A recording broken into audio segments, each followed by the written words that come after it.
Hey guys, welcome back to the channel. So for this week, we are going to combine a recap and also our main video together since they're closely related, and also I feel like the recap is not long enough to be its own video.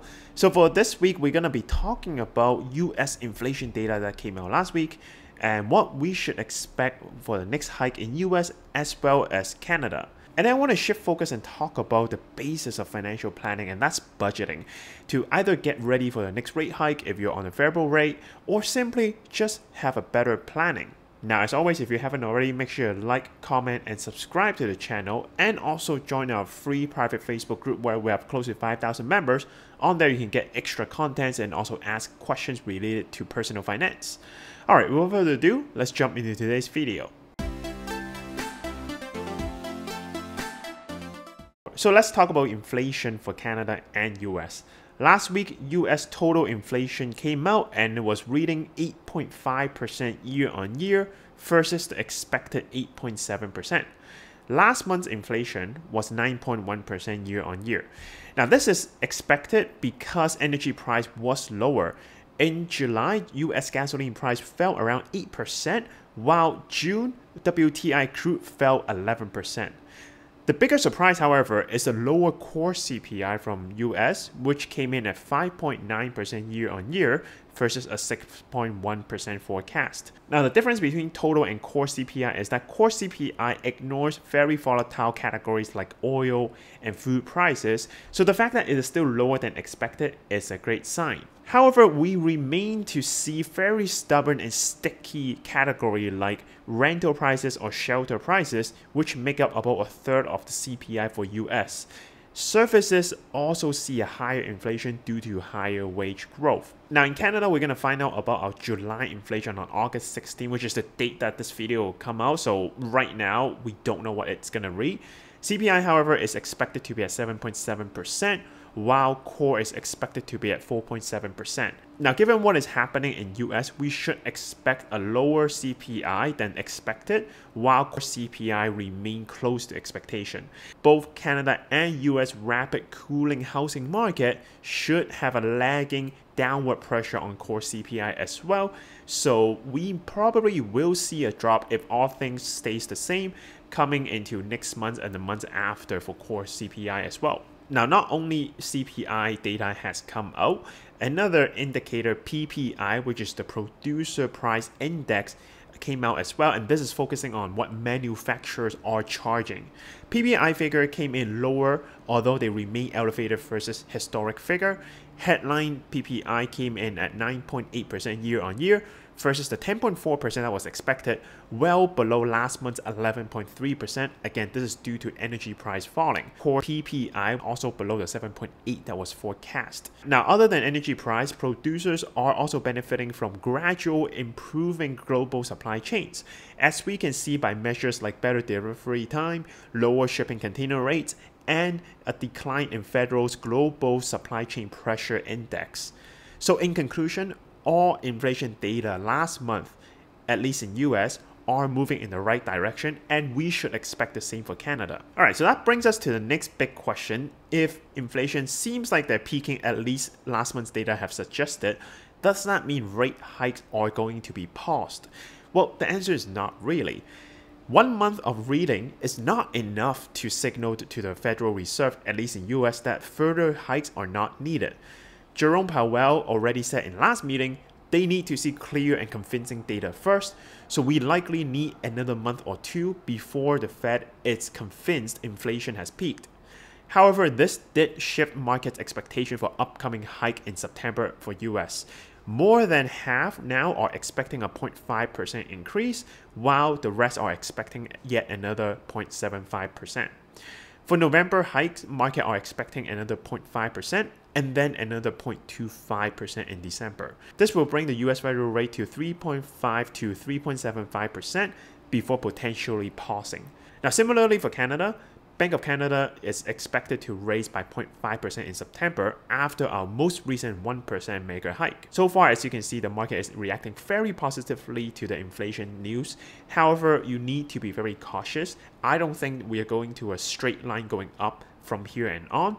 I still expect a lot of chop coming out, because there's still many data and variables that are coming out each week, and anytime if anything is going to read worse than expectation, then I do see the market fluctuate quite a bit. However, I also don't expect us to drop back down to where we were in June, which was the absolute bottom. I felt like that was the peak fear, and investors are a lot more resilient to negative news now. Now, all that being said, if we go into a deep recession, then that's another story, but that's something we don't know for now and we have to keep an eye on. If you're investing, adding new money, dollar cost averaging strategy makes a lot of sense here. But the thing I really want to focus on here is how to handle future hikes and potentially a much tighter budget. Now, you may be in a fixed rate or fixed payment variable rate, and you're saying, hey, why should I care about this? My payment is not changing. You should definitely care as well and visit your budget in a very detailed way anyway, because fixed rate will get renewed eventually and fixed payment variable rate will hit a trigger rate, which means bank will raise your payment to match the new rate.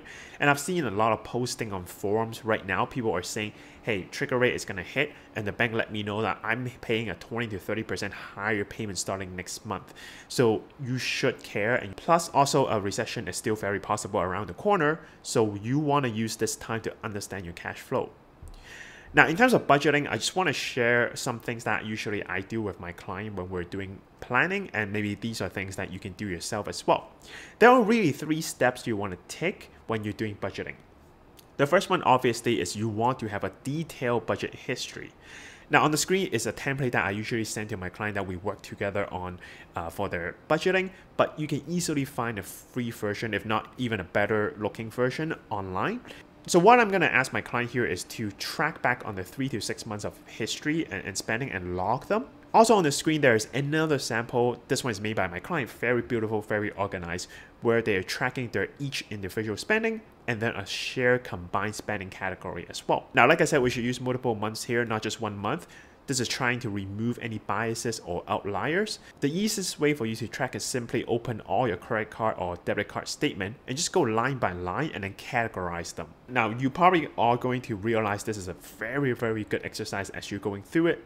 Almost 99% of my clients come back and tell me, well, I didn't know I spent this much on this category. That is surprising. Or I feel like I'm not spending enough on the other category. So I may not be spending less overall after my budgeting, but I'm going to shift some of my priorities because it's too imbalanced right now. And that's also very good.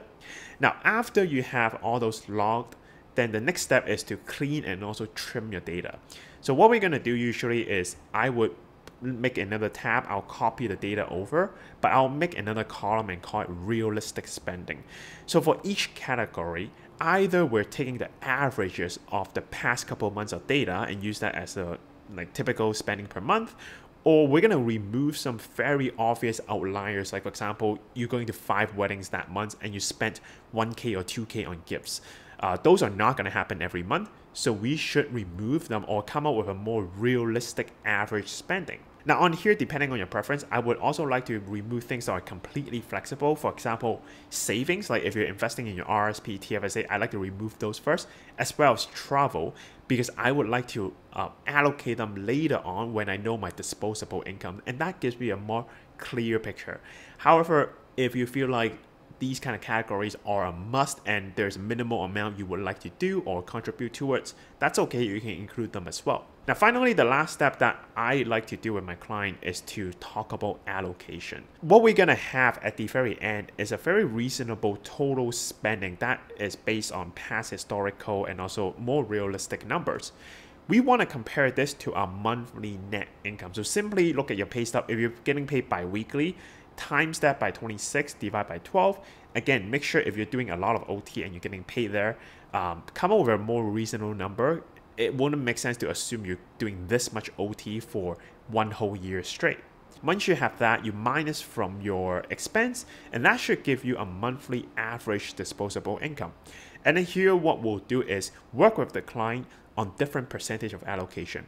Now, right off the bat, usually I like to allocate 50%, and I call it a what if category. So this is for things that, for example, like we're saying, mortgage payment increasing, or you simply overspending, or you don't have 3 to 6 months of emergency and you would like to build from this pile.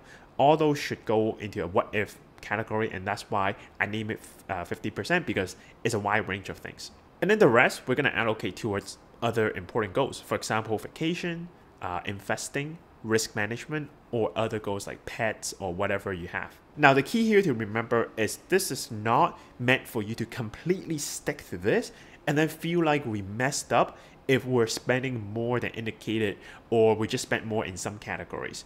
We are just trying to set a rough guideline and then revisit this maybe every 3 to 6 months to see how we're doing.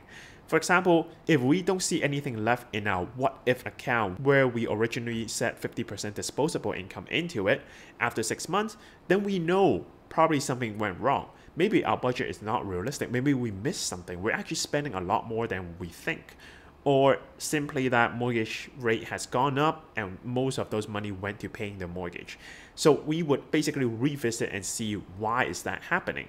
And if we see a lot of surplus after a couple of months, we saved up a chunk of money, that's great. Then that means your spending habit is actually according to your historical spending, and that extra chunk can either become your emergency fund or be lump sum invested further into your RSP or TFSA. Now lastly, I highly encourage you to set up multiple sub accounts for different goals so you can better track your expenses.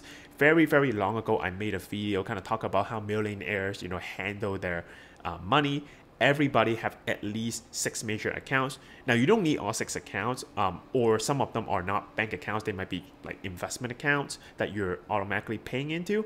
But yeah, you should have at least a couple sub accounts for different goals so that very clearly you can tell where those money are going and where are you spending those extra money from. Now, depending on your bank, sometimes they may charge you more money as you open more and more sub-account. I then don't recommend you do that because that's wasting money. Personally, I use Manulife. Me and my wife do it, and we all have our sub-account for different goals.